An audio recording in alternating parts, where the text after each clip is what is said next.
Good morning. This video is coming to you from a hospital. Yeah, I've been here since the sun came up early this morning on Tuesday. Our son Nathan, who suffers from migraine headaches from time to time, came down with one of those headaches, and he's now here at the hospital being treated, and I'm waiting for him. Thought I'd find a few moments just to say a few words to you. You know, the last couple of days, my son and I have been going through some lessons together. And by the way, the opening picture, that's my son and myself standing on the shores of the Mediterranean in Tel Aviv, Israel, a couple of years ago. And the caption that he's boasting on his daddy is not me. It's the daddy that really gave birth to him in his thoughts years ago. That's right. We're not just born because of a sperm and an egg in a womb. We're born in the mind of God. And so he was born and I was born into this world through the mind of Christ. So today I'm coming to you with a lesson about boasting. You know, we just find people in this world that are boasting about all kinds of things. They're boasting about how strong they are. You know, I'm stronger than you. Or they're boasting about how much money they've got. They say, you know, I could buy you 100 times over. You know, you hear all these things, or I'm smarter than you are. You know, that kind of thing.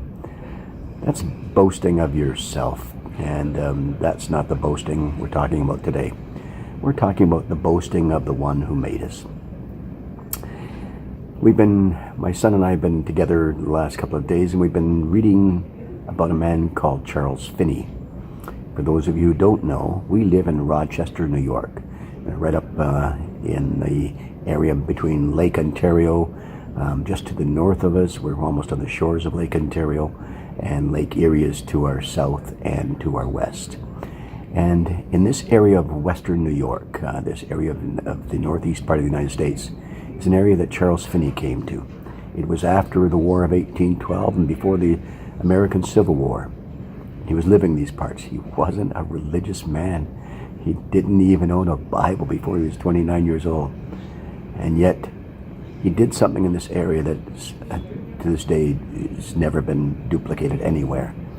I mean, the entire city of Rochester, where we live, just left their boasting of all their pride and all the things they've accomplished, and they turned to the one who made them. They turned to God. Closed down all the bars. Sundays were days of rest.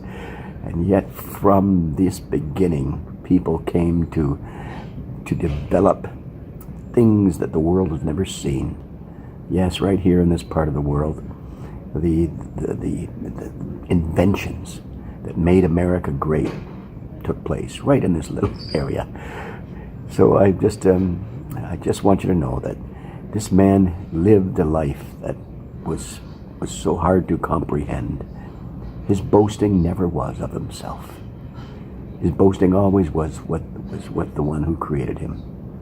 So I asked my son, what does he think about Charles Finney? And how did he really accomplish all this? Have a listen. Hope you enjoy. He was a man who actually ended up being able to be witness and a part of one of the greatest awakenings and greatest revivals that's ever really been recorded. I mean, 100,000 people coming to Jesus, and a whole city being transformed, a whole region being transformed. I mean, that's who the man was.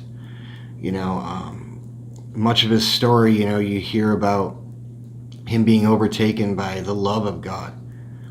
You know, not the love of man, not the love of money.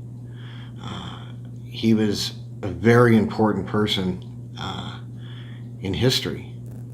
You know, it's crazy, you know, living in Rochester and knowing what happened here, because you know the great roots of Christianity that seem almost non-existent right now, but you know where it's come from, so you know where you can at least go.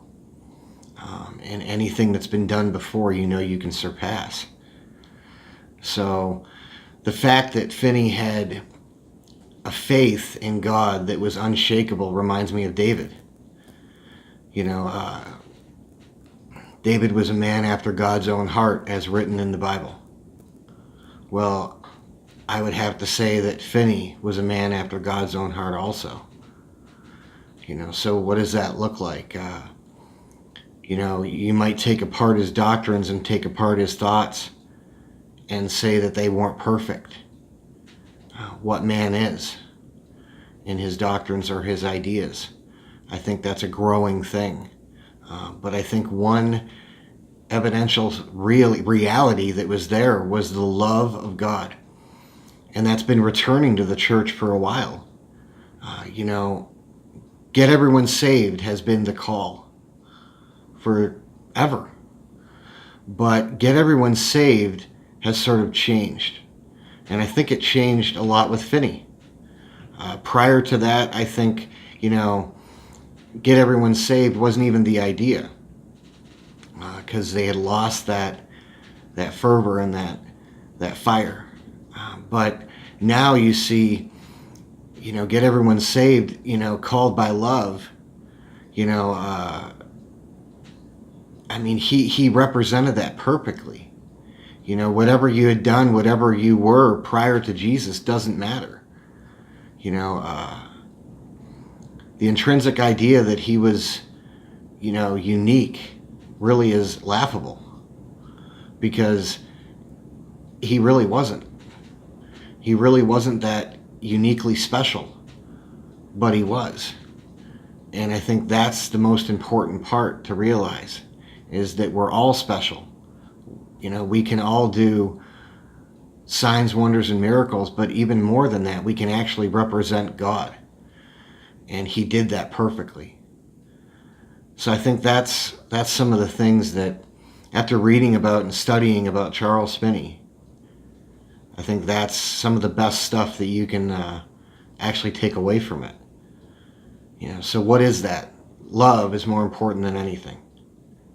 And following God and actually believing him and listening to him and doing what he says. Obedience. He had a holiness movement. Where did that come from? Well, true obedience actually leads to holiness. So I think that's what the whole thing is about. Love and obedience. Being obedient to the one you love and knowing that the one you love is always with you. That's it. Thank you, everyone, for praying for me. I feel much better now. Thank you.